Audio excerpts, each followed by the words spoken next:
Vamos lá, então. Pessoal, muito bem-vindo a todos e a todas. Em nome da Câmara Belgo-Luxemburguesa, da Belgalux, gostaria de dar um bom dia a todos e agradecer a presença de todos em nosso webinar de hoje, né? E para fazer uma apresentação rápida da Câmara Belgo-Luxemburguesa para vocês, antes de entrarmos no tema, estamos falando de uma das câmaras de comércio mais antigas do Brasil. Ela data de 1936. É uma câmara que reúne empresas, empresários, jovens empresários, com unidades em vários estados da federação. Vocês estão podendo ver nesta tela que está aparecendo algumas das atividades de 2021. Então, nós constantemente estamos promovendo webinars, visitas às empresas associadas à Câmara, permitir um network, uma interação a todos os associados, mesas redondas, workshops, happy hours, newsletters. Então, é uma Câmara que promove bastante conteúdo, bastante interação entre todos. Aqui vocês têm os destaques das próximas atividades dos meses subsequentes.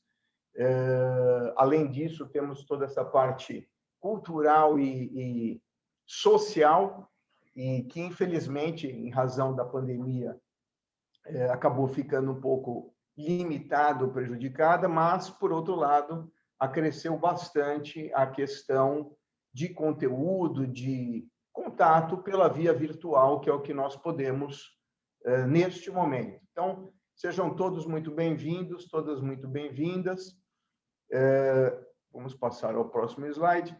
Hoje nós falaremos para vocês sobre o tema das obrigações que estão agora acontecendo perante o Banco Central e perante a Receita Federal do Brasil. O Marcos Fernando falará sobre a questão de Receita Federal, todas as obrigações com imposto de renda.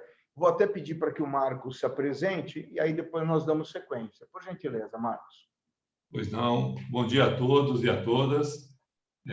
Com prazer aí que eu acolhi e aceitei o convite de participar dessa webinar, conta da Belgalux. Meu nome é Marcos Fernando Cândido, sou sócio fundador da empresa Contato Assessoria Contábil, um grupo de empresas aqui da nossa região, de Valinhos, né, que atua no segmento de outsourcing contábil. Sou formado em ciências contábeis, tenho especialização em gestão estratégica de empresa pela Unicamp, Campinas, e vou falar hoje um pouco sobre a questão da declaração do imposto de renda à pessoa física 2021. Um bom webinar para todos. Muito bem, vamos lá. Coube a mim falar um pouquinho para vocês sobre as obrigações perante o Banco Central do Brasil. Então, só para contextualizar, quer dizer, esse é um tipo de obrigação que já existe no nosso sistema, basicamente, desde o ano 2000. Então, quando foi introduzido, o Banco Central começou fazendo censos de capital brasileiro no exterior e vice-versa, e, na sequência, ele implementou, através de regulação própria, a obrigação, primeiramente, da declaração de capitais brasileiros no exterior, né? Então, você era obrigado a informar, seja fosse pessoa física, pessoa jurídica, anualmente, naquele momento era só anualmente, quanto de capital você tinha, e com algumas características suaves, não era nada muito, me desculpem, aprofundado em termos de informação. Esse sistema foi se sofisticando ao longo dos anos, e hoje você tem a obrigatoriedade de declarar ao Banco Central, anualmente ou trimestralmente, nós vamos explicar isso, mas reiterando, o Banco Central é uma autoridade monetária, ele não é uma autoridade arrecadadora. disso o Marcos vai se encarregar no speech dele logo mais, tá? Vamos voltar um slidezinho, por gentileza. Isso. Então, nós estamos basicamente à beira aí da entrega da declaração econômico-financeira, reportando os investimentos vindos do exterior ou de participação de estrangeiros no Brasil. Então, que é o primeiro quadrinho. Qual é o prazo? O prazo é agora dia 31/3. Então, para poder informar isso, é fundamental, então, enquanto pessoa jurídica, que haja o registro competente no Banco Central, que é por onde vocês farão essas informações.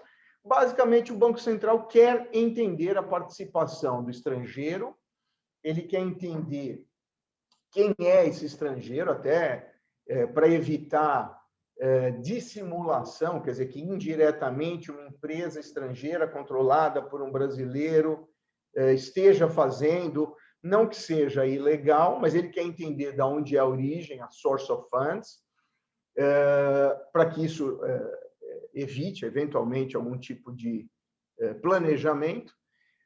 E, do outro lado, como pessoa jurídica, o inverso, quer dizer, a pessoa jurídica brasileira que tem a capital no exterior, o prazo é agora no dia 5 de abril.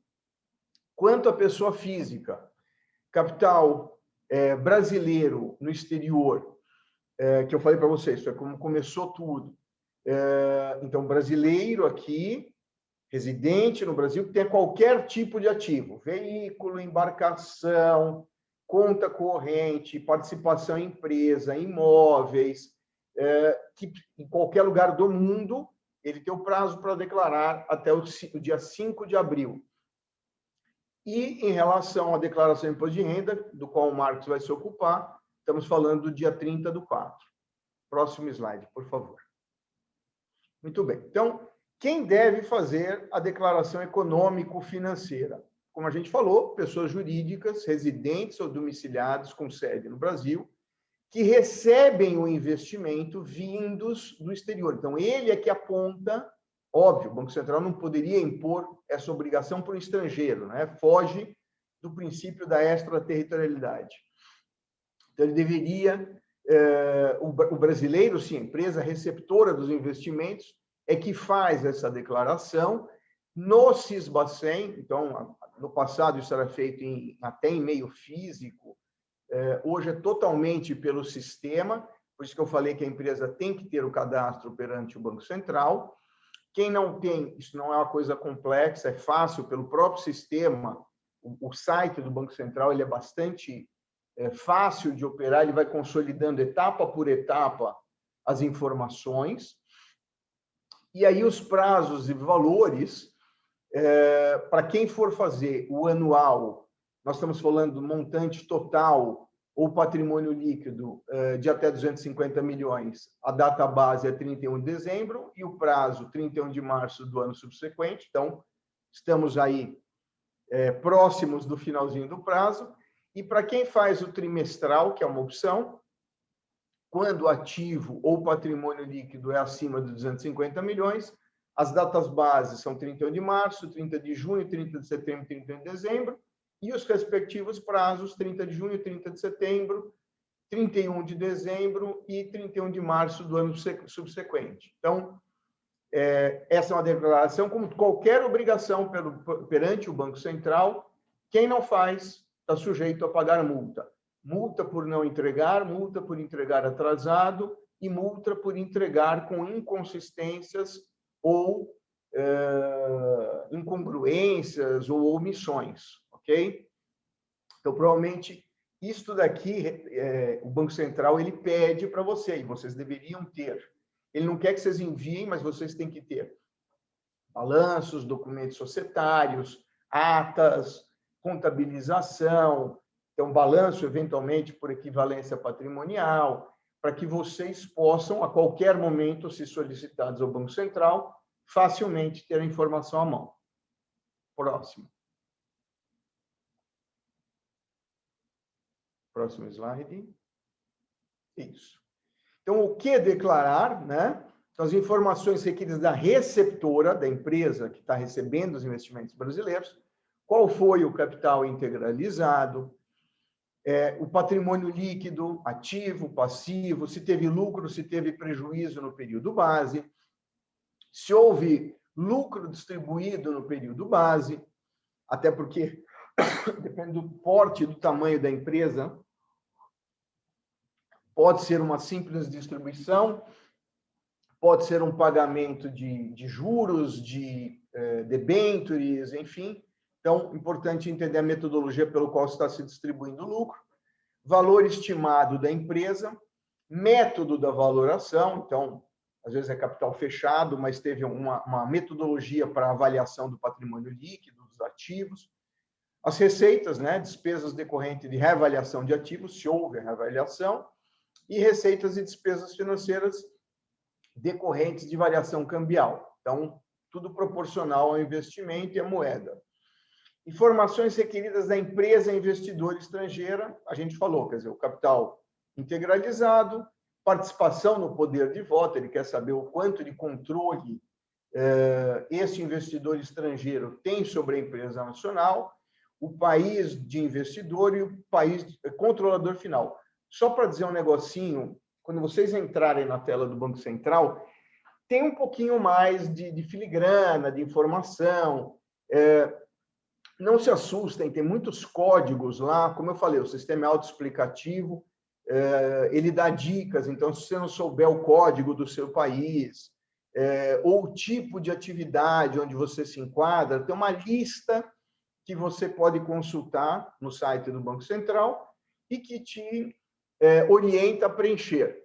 Ao final de cada uma das duas dessas que nós vamos falar, declarações, vocês vão verificar que vocês podem consultar a tela consolidada, conferir item por item para bater se está tudo de acordo com as informações que vocês forneceram, para daí confirmar o envio. Vocês vão ter o comprovante tanto do envio como da declaração na íntegra. Recomendo do fundo do coração que todos vocês imprimam, né? Deixem ou guardem na nuvem, ou guardem no arquivo digital que seja, ano a ano isso, para que seja fácil, qualquer momento, se indagado pela autoridade, no caso do Banco Central, vocês tenham como comprovar. Próximo, por gentileza. Então, passamos aí ao capital brasileiro no exterior. Então, quem deve declarar? Pessoas físicas ou jurídicas. Para dizer para vocês o que manteve a grande novidade. O que manteve? Se você é uma pessoa física brasileira que detém uma participação física no exterior, a sua declaração e o seu pagamento de impostos vai obedecer o carnê-leão, a tabelinha de pessoa física, ou seja, conforme você vai tendo ganhos de capital, variação cambial positiva também, assim que isto ocorrer todos os meses, você deve recolher os impostos. Isso para fins tributários, que o Marcos vai tratar de imposto de renda. Então, você também deveria declarar para o Banco Central. Se você tiver uma participação em pessoa jurídica, então, pessoa física com pessoa jurídica lá fora, você vai ter que declarar, e aí nós vamos entrar um pouquinho mais no detalhe, esta participação, seja numa empresa, sejam em bens, sejam em ativos, e se for pessoa jurídica com pessoa jurídica, a diferença de uma para outra é que, numa, o regime é de caixa, no outro, o regime é de competência. Então, pessoa física com pessoa jurídica é regime de caixa. Então, você fica diferido enquanto você não disponibilizar esse valor lá fora. Pessoa jurídica com pessoa jurídica, regime de competência, ou seja, você vai ter que fechar balanço mensalmente, apurar as suas obrigações e declarar se você está distribuindo ou não, vai distribuir lucro, apurar ganho de capital para ser tributado. Para fins de Banco Central, vamos voltar à linha mestra aqui, autoridade monetária. A grande mudança do ano passado para esse ano aumentou o valor, aumentou a categoria em termos dos quais vocês são obrigados a declarar. Até no passado, era até 100 mil dólares norte-americanos. A partir desse ano, a periodicidade com a qual... a faixa pela qual você fica obrigado a informar e a declarar é de 1 milhão, no caso, né, do anual, e de 100 milhões de dólares no caso do trimestral. Então, essa é a grande mudança dessa declaração. Aí vocês vão falar, mas eu estou próximo disso, eu estou um pouco abaixo disso. Se estiver acima, é óbvio que você é obrigado. Eu deveria declarar? A minha sugestão é que declare. Por quê? Porque pode haver uma variação, você pode querer fazer uma liquidação.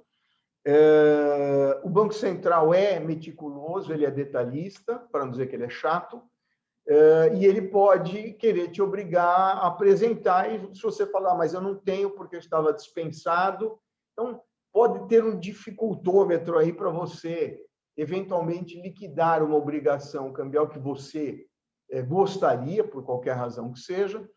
Então, se você permanece com os recursos, a minha sugestão é que você declare, isso é uma coisa tranquila, não vai prejudicar em nada a sua empresa. O não fornecimento, as penalidades de informações falsas, né, incorretas ou fora dos prazos, sujeito a multa até de R$250 mil.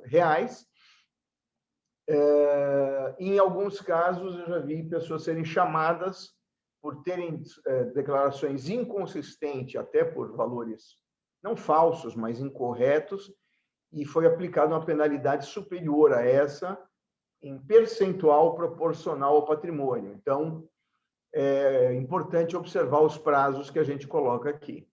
Por favor, o próximo. Então, o que é declarar, né, na declaração de capital brasileiro no exterior?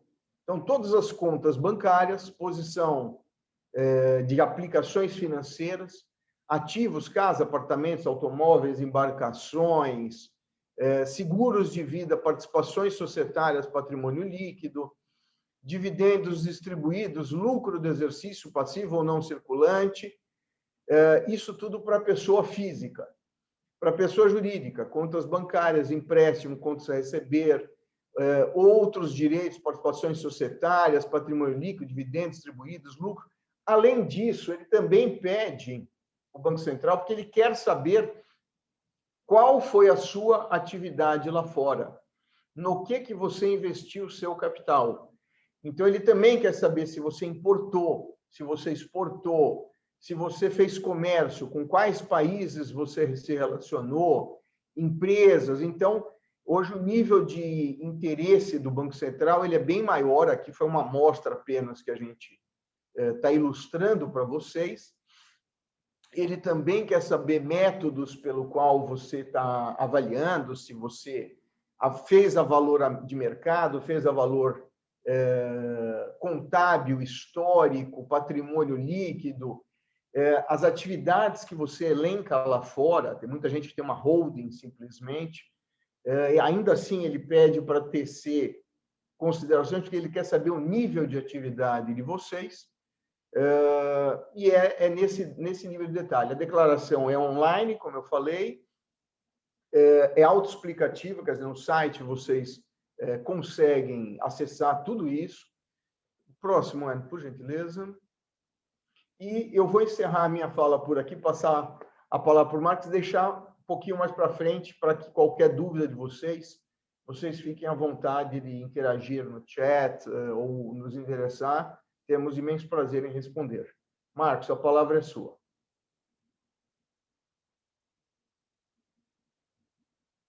Seu microfone está mudo, Marcos. Pronto. Eu tinha deixado mudo para não atrapalhar a reunião, me desculpem. Bom, pessoal, o assunto imposto de renda pessoa física, ele é tão complexo quanto as obrigações junto ao Banco Central. E da mesma forma que o Luiz frisou, e muito bem, é importante ter uma sintonia entre essas duas peças, essas duas obrigações que a gente entrega, para que o quebra-cabeça ele se forme, principalmente no aspecto das pessoas físicas, de maneira adequada e não crie nenhuma inconsistência, né? Não que a gente não tem notícia hoje de que o Banco Central, do ponto de vista das obrigações, ele converse com a Receita Federal. Mas, em casos de qualquer tipo de dúvida, há a possibilidade disso acontecer, né? Uma coisa importante, um conceito importante que a gente podia falar antes mesmo de iniciar aí a fala, é a seguinte: existe o conceito da universalidade.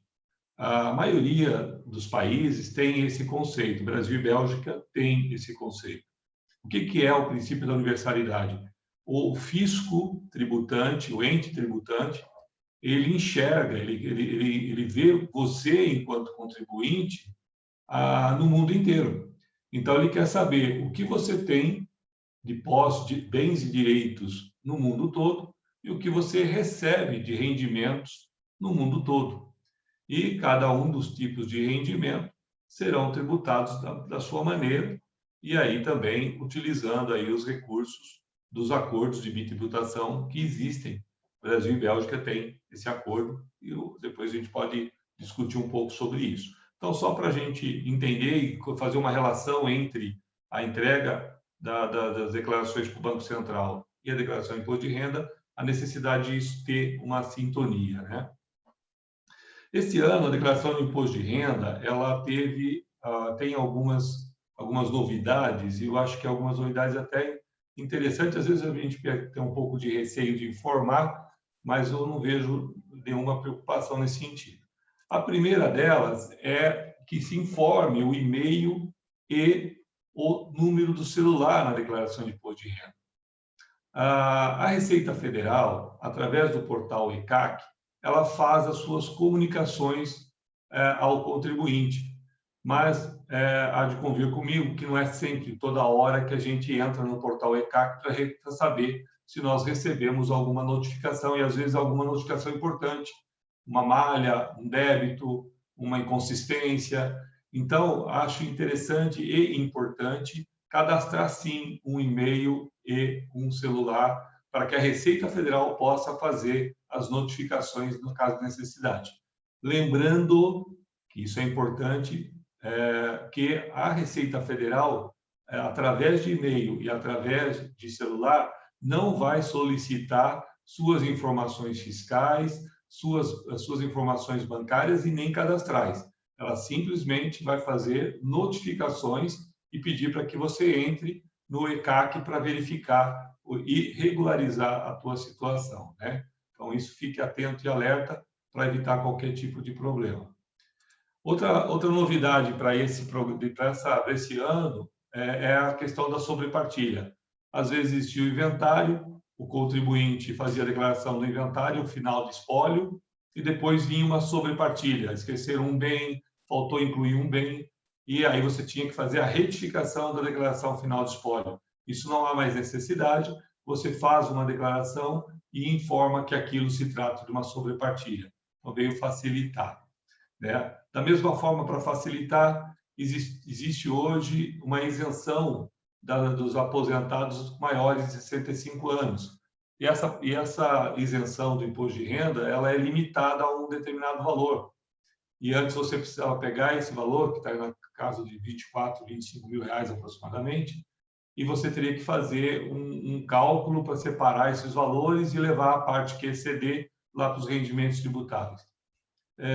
Na declaração atual, você vai informar conforme recebe dos seus informes, e a própria Receita, o programa da Receita, vai fazer essa separação. Outra facilidade também, para alguns casos vai funcionar bem, é a declaração pré-preenchida. Declaração pré-preenchida, a Receita, você entra via portal ECAC, e a Receita Federal, ela apresenta, ela já preenche dados que você declarou do ano passado e também já dados das fontes pagadoras do próprio ano que você está declarando. Então, facilita um pouco a declaração. e também evita erros, né? De preencher informações equivocadas e tal. Então, melhorou porque até o ano passado você havia necessidade de ter o certificado digital. Esse ano não há mais necessidade, você entra no portal ECAC, simplesmente lá com o seu código de acesso, que você gera facilmente, e você consegue ter a possibilidade de fazer ter a declaração já pré-preenchida. Devolução do auxílio emergencial, uma situação polêmica, mas eu queria observar que quem recebeu rendimentos tributáveis no ano passado, acima de R$ 22.847,76, e recebeu auxílio emergencial, vai ter que devolver esse auxílio emergencial, tá? Na prática, o que acontece? Se a pessoa, no começo do ano, estava empregada e, de repente, os salários somando dava mais de 28 mil, 22 mil, e aí depois ficou o resto do ano sem trabalhar e, de repente, passando algum tipo de necessidade, mas por conta dela ter tido esses 22 mil, ela vai ter que devolver o auxílio emergencial para a Receita Federal, mesmo que ela estiver desempregada ainda. As incongruências aí, né? Infelizmente. Vai poder fazer restituição através de contas de meio de pagamento. Caixa Econômica Federal alterou a numeração das contas, então também fiquem atentos com relação a isso, atualizem lá as informações, caso sejam correntista da Caixa Econômica Federal. Outra informação interessante é a informação de criptoativos. Até então nós não tínhamos códigos específicos para esse tipo de bem, e agora a Receita então criou aí os três tipos de códigos para quem faz ou tem em seu poder os criptos ativos, né? E a questão do benefício emergencial, preservação do emprego e da renda, também esclarecendo apenas que esse rendimento, por incrível que pareça, é tido como rendimento tributável. Quem está obrigado a declarar imposto de renda? Quem recebeu ao longo de 2020 mais de R$ 28.559,70 em rendimentos tributáveis, ou possuía até 31 de dezembro de 2020 imóveis, veículos, bens e direitos cuja soma desse patrimônio é superior a R$ 300 mil. Ganhou capital, apurou o ganho de capital com a venda de imóveis, bens, né, sujeitos à tributação. Ganhou capital com operações na Bolsa de Valores, embora a exigência, pelo que a gente entende, é que mesmo que você não apure ganho e você faz operações na Bolsa de Valores, nós entendemos da obrigatoriedade de entregar a declaração de imposto de renda. Recebeu renda bruta em atividade rural acima de R$ 142.798,50. Eu repeti aqui por engano a necessidade de você possuir bens acima de 300 mil. Recebeu rendimentos isentos acima de R$ 40 mil. Isso também é um ponto de observação e atenção. Às vezes, nós doamos ao nosso filho um valor de, sei lá, 50, 60 mil reais no ano, né? E a doação ela é um rendimento isento, seja em bens, seja em valores, ela é um rendimento isento. Então, em tese, o seu filho estaria obrigado a entregar imposto de renda. Entregar quanto? Pois? Pronto. E a outra informação importante quem passou a condição de residente no Brasil e encontrava-se nessa condição em 31/12/2020. Então, se você é estrangeiro e ingressou na condição de residente no Brasil em 2020, está obrigado a apresentar o imposto de renda.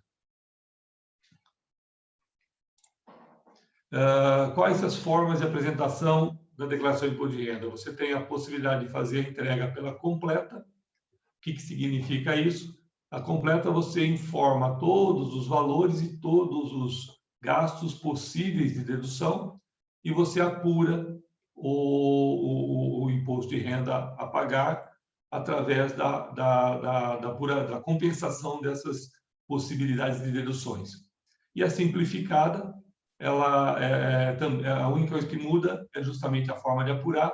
Ao invés de considerar todas as deduções possíveis, ele considera um teto de 20% da tua renda tributável, limitada a 16.754,34, né? Então, só que, obviamente, você não pode compensar nenhuma das deduções. É um desconto padrão, e aí você tem que analisar qual é a mais vantajosa, se é a completa ou a simplificada. E para te ajudar, a Receita Federal, lá no aplicativo dela, à esquerda, no menuzinho, lá ele vai te falando o quanto está dando de imposto de renda a pagar pela completa e o quanto está dando para a simplificada, e você opta para qual você gostaria de fazer, qual a tua opção, né? Lembrando que, uma vez feita a opção, ela não pode voltar atrás, somente consegue alterar até a data limite para a entrega da declaração, tá? Prazo de entrega. A declaração deste ano, 2021, ela tem, a princípio, o prazo de entrega de 1/3/2021 até às 23 horas, 59 minutos e 59 segundos, horário de Brasília, de 30/4/2021. Porém, nós estamos aí por volta de um mês aí do prazo, né? Porém, nós estamos entendendo, dada a situação da pandemia, dadas as dificuldades, e a exemplo do ano passado, que há uma possibilidade de uma prorrogação, né? Então, é possível que haja uma prorrogação. Eu não contaria com a prorrogação, eu faria as declarações até a data do 30/4, até para que realmente você se vê livre disso o mais rápido possível. E para quem tem restituição, quanto mais rápido você entregar, mais rápido a Receita processa a sua declaração e também ela começa a colocar na fila das restituições, né? Então, eu correria, não deixaria para a última hora, não. Faria a declaração até o 30/4, tá certo? Aí, como tinha dito, né, a declaração pré-preenchida com certificado digital hoje. Esse é o link, depois o material vai ser divulgado para vocês. Vocês podem entrar nesse link e fazer a tentativa do preenchimento pela declaração pré-preenchida. Mas também, para quem já fez a declaração ano passado no aplicativo e vai fazer de novo este ano, você pode baixar lá, fazer o download da declaração deste ano e importar os dados da declaração do ano passado. Aí tudo aquilo que vai fazer sentido neste ano também é trazido pela declaração do ano passado, então facilita bastante também, né? Então, acho que eu gosto de fazer pelo aplicativo, eu não faço pela declaração pré-preenchida, tá bom? Até porque, infelizmente, ainda existe bastante inconsistência. A declaração pré-preenchida, ela vem com as informações que as empresas imobiliárias, os bancos estão informando, né? Então, eu acho que até é uma forma de você fazer um double check, mas eu gosto de fazer pela declaração, pelo aplicativo. Algumas dicas. Já que a gente está falando que a apuração do imposto de renda ele tem uma relação com deduções, eu gostaria de deixar claro, às vezes a gente comete esses equívocos, que não são dedutíveis gastos com farmácia, tratamento estético, óculos, lentes de contato, lentes em geral, aparelhos de surdez. Isso não é dedutível para fins de imposto de renda. É da saúde, é necessário, mas, infelizmente, não pode serem abatidos. Cursos de idioma, atividades físicas, informática, música, dança, aulas particulares, livros, materiais escolares, uniforme, gastos com locomoção, contribuições à entidade clássica, também não pode ser dedutível. E despesas com animais domésticos. Um dia me trouxeram o recibo do veterinário que tinham gastado com o pet lá deles, né? E era um valor considerável até. E eu olhei aquilo, eu estava quase lançando. Aí, a hora que eu vi o código não era o CRM, era o CRV, acho que era, e então eu consegui identificar que era o recibo de um médico veterinário e não um médico da saúde pessoal, né? Então, muita atenção. São dedutíveis, aí sim, exames laboratoriais e radiológicos, aparelhos e próteses ortopédicas e dentárias, desde que incluídos no recibo e nota fiscal do profissional ou laboratório clínico ou hospital. Quer dizer, se você vai lá colocar uma prótese ortopédica e o hospital te cobrou isso e incluiu na nota, obviamente, você pode fazer esse sim o abatimento. Gastos que integram a conta hospitalar, tais como parafusos, placas, marca-passos, lentes intraocular em cirurgia de catarata. Às vezes a pessoa também, ela pensa que é por conta de ser medicamento, ser algum artefato, né? Não poderia abater, mas existe legislação específica dizendo, e consultas, né? Dizendo que é possível sim. E os gastos com o ensino infantil, fundamental, médio, superior, pós-graduação profissional, técnico e tecnológico. Então, todos esses gastos com instrução podem ser abatidos. Outro ponto importante na declaração do imposto de renda, além do que você abate e não abate, seria o cuidado com o acréscimo patrimonial a descoberto. Às vezes, você vai colocando até algumas de inocente, valoriza alguns bens, né? Isso não pode, mas às vezes você tem lá um bem que vale, a declaração está por 100 mil reais, só que o valor de mercado dele já é 500 mil, e algumas pessoas, inocentemente, fazem a atualização desse valor.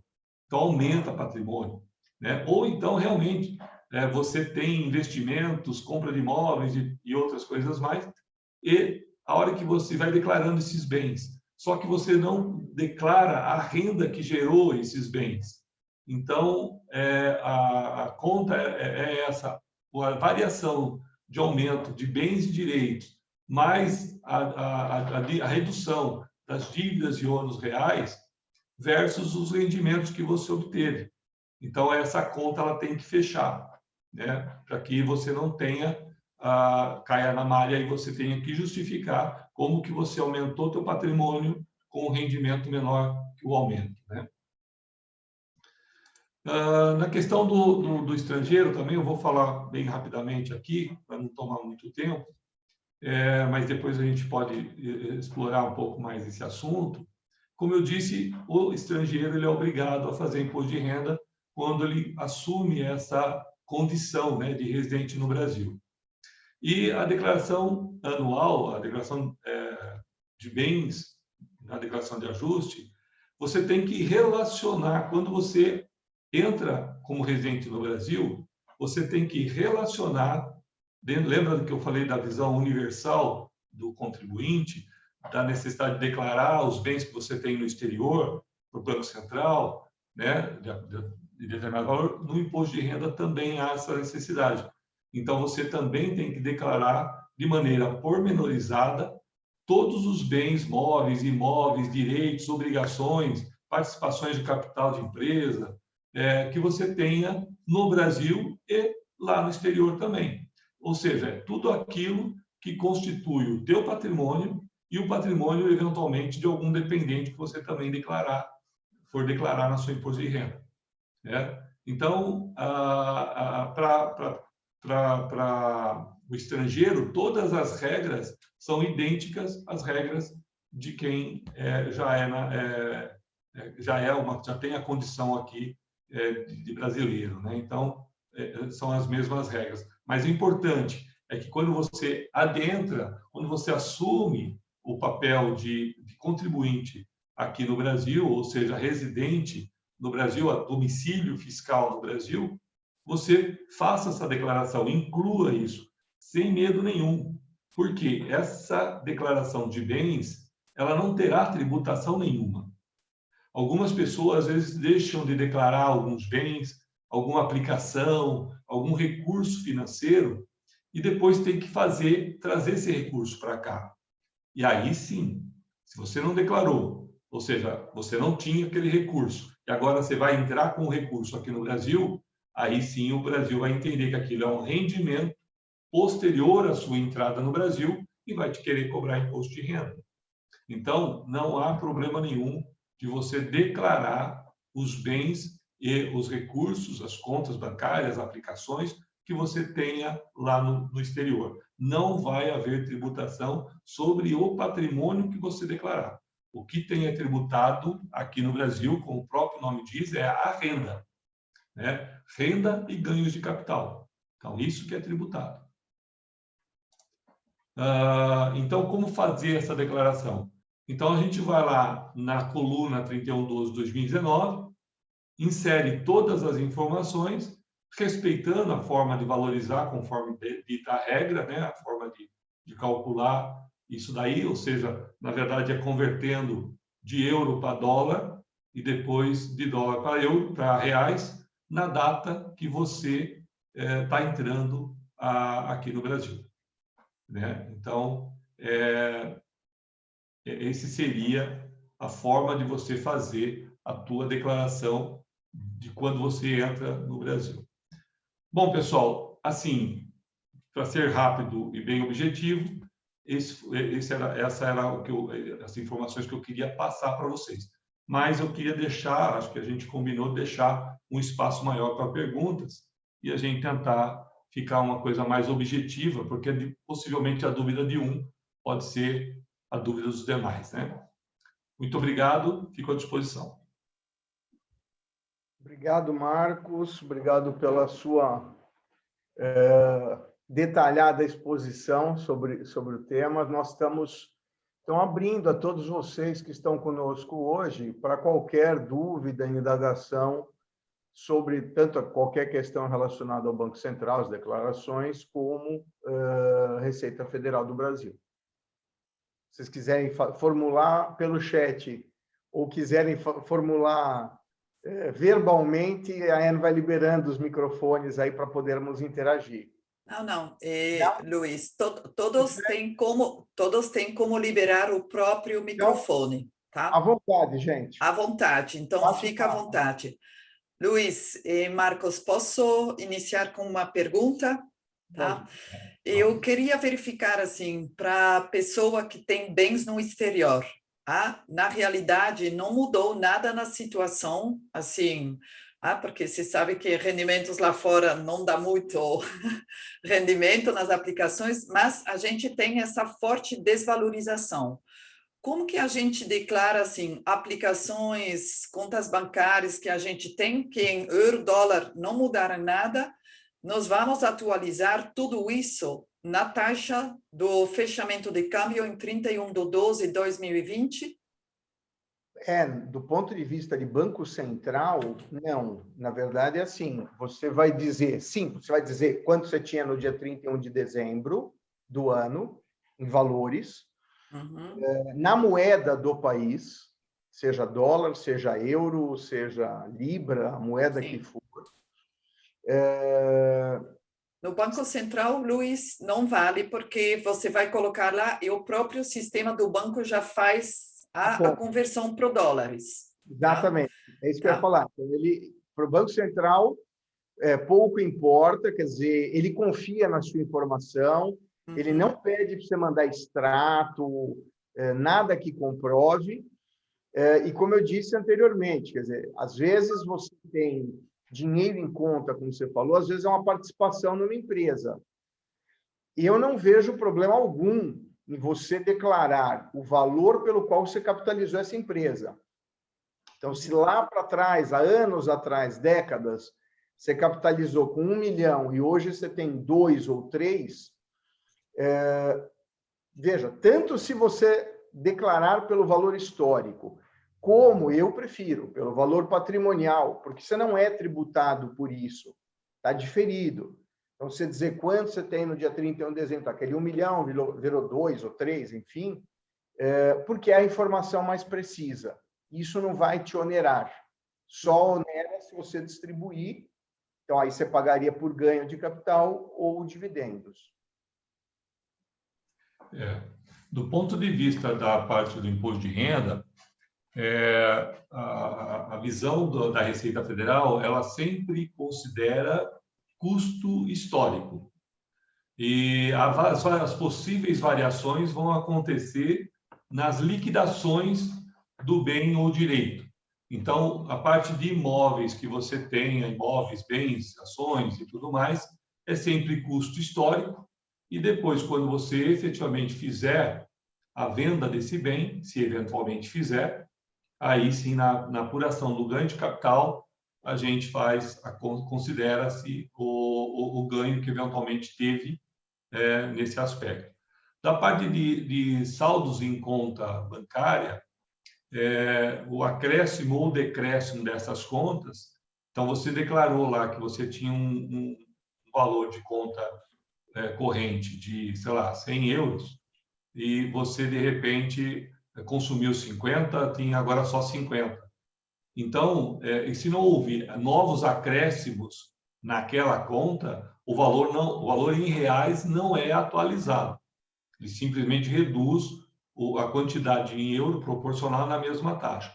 Já as aplicações têm duas questões, né? Você tem o próprio juros, quando há pagamento de juros, ou as variações cambiais. E aí também precisa ficar atento que tem algumas que você tem que pagar tributação, outras não. A variação cambial, até você não realizar ela também, não tem ganho, não tem tributação. Já os juros têm tributação, tá? Assim como no Brasil. Ok? Obrigada. Mas, de qualquer forma, Marcos, se fala, você vai colocar o valor histórico da data da sua compra, mas ela vai aparecer em um valor maior devido à desvalorização do real. Então, você é obrigado a multiplicar esse valor de compra histórico com a taxa do real em 31 de 12 de 2020. Então, de qualquer forma, vai aparecer muitos mais reais devido à desvalorização do real. Não tem como você manter o que você declarou no ano passado, porque não seria justo. Sim. Na verdade, você recebe... Le son était mieux. Mais arrange le son, c'était mieux. Alguém está falando com o microfone aberto aqui, enquanto o Marcos está Le respondendo. son était bien, mais si tu as... Isso. Vamos lá, Marcos. Aí. Então, na verdade, assim, os saldos em conta corrente, né? Você diz que você tinha 10 mil reais, 10 mil dólares ou euros. E aí nós convertemos esses 10 mil euros quando do ingresso da tua entrada no Brasil, por exemplo, nós declaramos lá que você tinha 10 mil euros em conta corrente lá na Bélgica. Aí você foi consumindo esse recurso, digamos.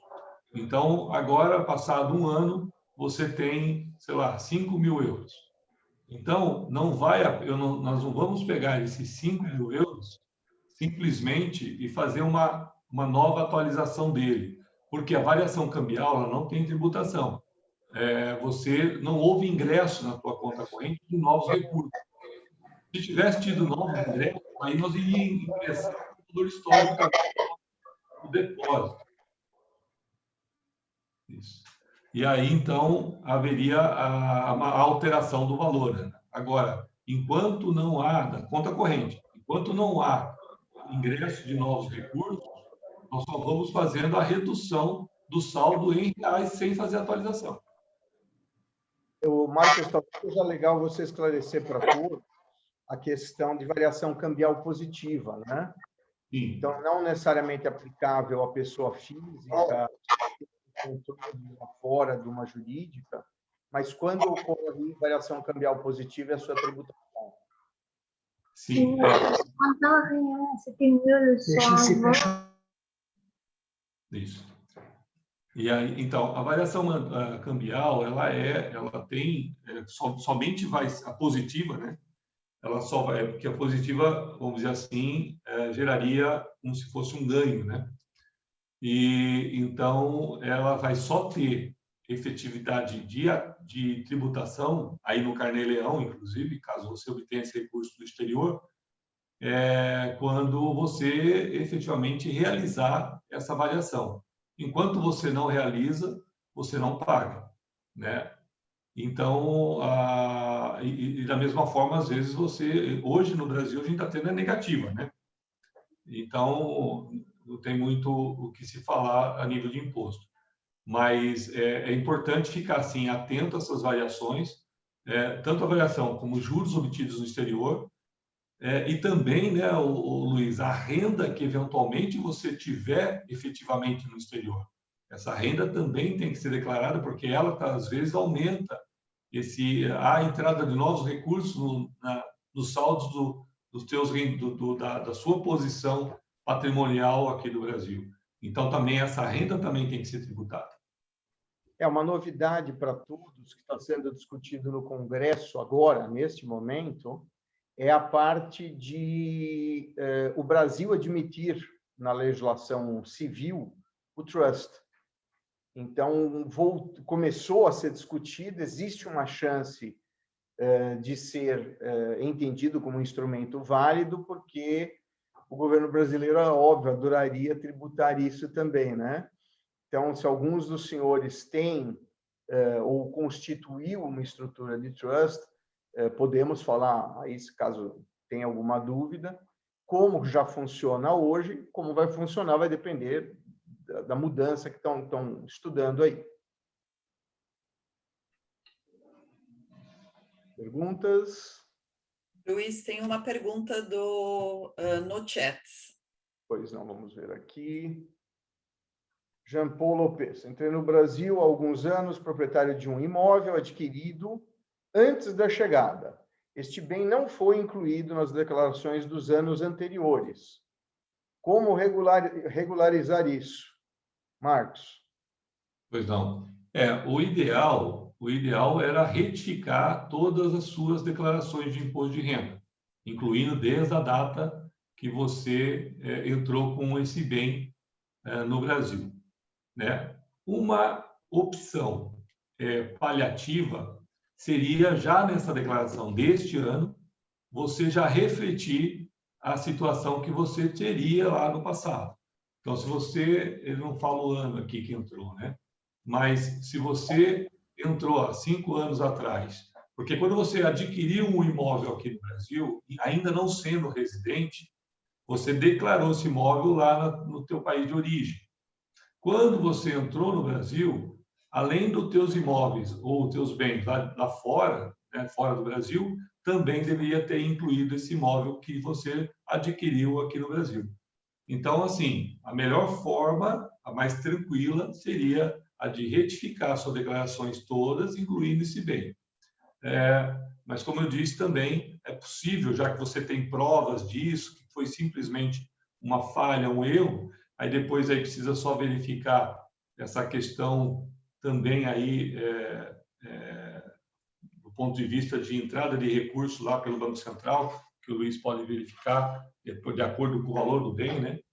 Mas eu faria já na declaração de 2020, que está declarando agora em 2021, na coluna 19, eu já informaria os dados do bem como sendo lá o histórico da época da entrada no Brasil. Mas o correto é retificar todas as declarações, ou pelo menos as 5 últimas, caso essa data aconteceu após 5 anos passados. Uma pergunta, Luís ou Marcos, se posso. No falo muito portugués, pero voy a intentar. Si no lo entienden, me preguntan, ¿vale?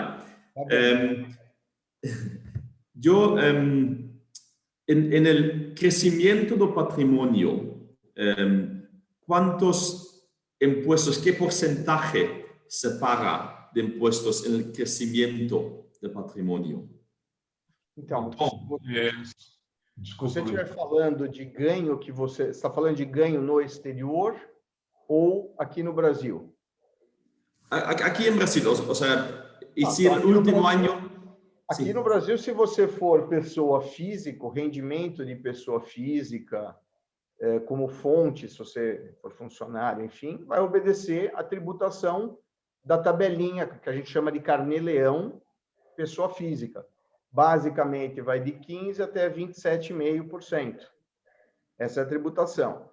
Se você é uma pessoa jurídica, depende do regime que você está. Então, se você é microempresa, empresa de pequeno porte, lucro real, lucro presumido, mas a carga média, só da parte de imposto de renda, contribuição adicional, é de 34%. Ok. Pero de persona física, el crecimiento del patrimonio, el valor del patrimonio que ha crecido, se paga hasta 27%? No. Tudo depende o que você chama de crescimento. Se for aplicação financeira, que você tinha um determinado valor e cresceu fruto de juros e rendimentos, você vai ser tributado, seja renda fixa, seja renda variável, debêntures, dividendos, o tipo de ganho que você oferir. Se for apenas uma valoração de um imóvel ou coisa assim, é o que o Marcos falou. Enquanto você não realizar, você não teve a tributação. Então, você só está aumentando e precisa ver se você quer fazer uma reavaliação de ativo. Se você fizer a reavaliação de ativo, aí você tem tributação. Ok, entendi. Obrigado, Luiz. Viu, Tom? Só complementando um pouco do Luiz, até para tentar ser mais claro, o aumento patrimonial, ou seja, eu tenho um carro, comprei outro, agora tenho 2 carros de um ano para o outro, né? Eu tinha um apartamento, agora eu tenho 3 apartamentos, eu tinha uma fábrica, agora tenho 2, enfim. Você vai declarando um ano com relação ao outro e você, de repente, chegou no final do ano, você viu que o seu patrimônio subiu em relação ao ano anterior, né? A variação patrimonial, por si só, ela não tem tributação nenhuma. Por quê? Porque a tributação aconteceu antes, quando você recebeu os rendimentos que te possibilitaram comprar um carro a mais, comprar uma fábrica a mais, um apartamento a mais. Então, essa variação, aí sim. Então, lá, quando você teve os rendimentos, seja no mercado financeiro, seja dos lucros que você recebeu, seja da parte dos salários, prolabores, honorários que você, de repente, é uma pessoa, um profissional liberal. Então, esses rendimentos, sim, são tributados. Mas você pegar esse rendimento e aplicar no teu patrimônio, fazer ele crescer, não, ele não é tributado. Vai ser tributado o patrimônio se amanhã você falar, vou vender um apartamento. Paguei 100, vendi por 200, esse ganho é ganho de capital, aí sim tem tributação. Marcos, nós estamos indo para o finalzinho aqui do horário, eu estou procurando manter o tempo. Tem uma pergunta aqui do Patrick, que tem a ver com aquela parte de variação cambial que a gente falou há pouco, né? Comprei um imóvel por 200 mil euros na Bélgica, quando era €1, €1. Significa que na declaração de bens dele, até hoje está declarado por 200 mil. Se ele for vender esse imóvel pelo mesmo valor, sem ganho nenhum em euros, pelos 200 mil, hoje isso daria 1.620.000. A pergunta dele é se ele vai ter que pagar os 15% sobre esta variação, mas ele não teve ganho qualquer em euro. Eu entendo que sim. Eu também entendo. Por quê? Porque o rendimento da pessoa física é regime de caixa, né? Então, para o Brasil, houve um ganho. Sim, você teve uma variação patrimonial que saiu de cerca de 200 mil, foi para 1.620.000. Exatamente. Houve um ganho e esse ganho foi realizado. E houve entrada de recurso. Então, aí você não... Traz o dinheiro, ele deixa na Bélgica. É o que o Marcos falou, Patrick, o Brasil, ele te tributa, especialmente na física, pelo princípio da universalidade. Tanto faz onde você se encontra no mundo. O que vale é o seu domicílio. Se o seu domicílio é Brasil, você vai ser tributado aqui. Independente de você disponibilizar, isso é um erro que muitas pessoas cometem, falam assim, é só quando eu trouxer. quando eu internacionalizar. Como nós estamos falando de pessoa física com pessoa física, se isso estiver disponível numa conta, mesmo que no exterior, a Receita Federal do Brasil entende que isso é disponibilização.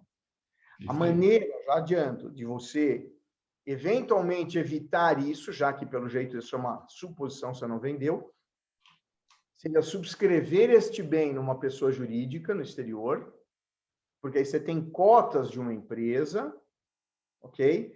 Eventualmente, se essa empresa vender, o dinheiro continua na sua empresa e continua diferido, não teve disponibilização, não está em conta, está na empresa, é uma outra entidade, tá? Mas isso fica para um pouquinho mais para frente.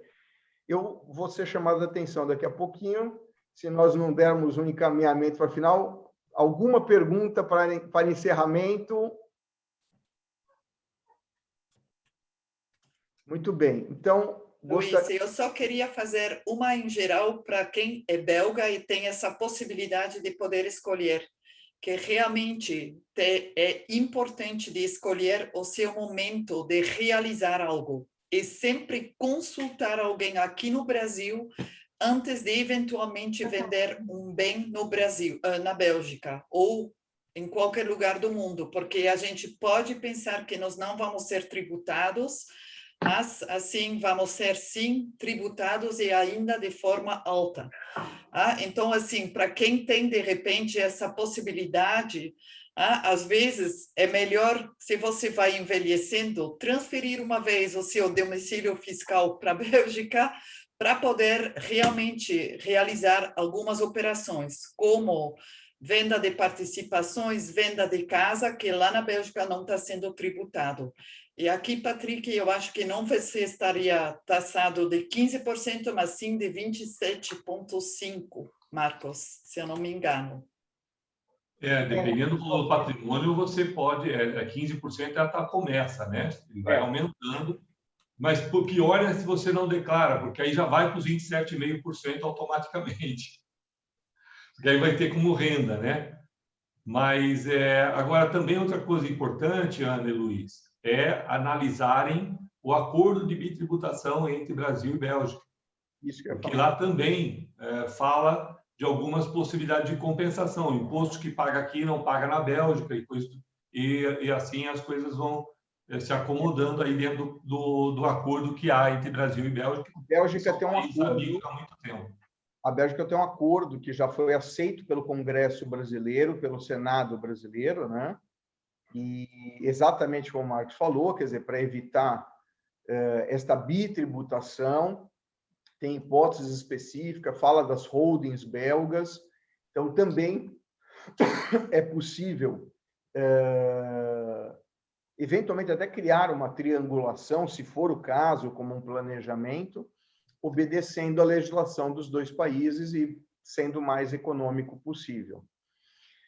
Indo para o encaminhamento final, gostaria de agradecer, agora estou vendo a presença do nosso cônsul Mathieu Brandier, nosso cônsul belga, presente, agradecer a Anne pela organização do evento, demais membros da Câmara Belga-Luxemburguesa e convidados, agradecer a vocês pela presença.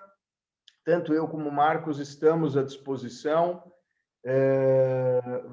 Vai ser provavelmente colocado nas redes sociais este seminário, então podem rever, ter os contatos aí, e teremos o maior prazer em esclarecer qualquer dúvida que vocês venham nos endereçar. Muito obrigado, fiquem com saúde, uma boa manhã a todos. Se cuidem. Muito obrigado. Obrigada. Aí. Tchau, tchau.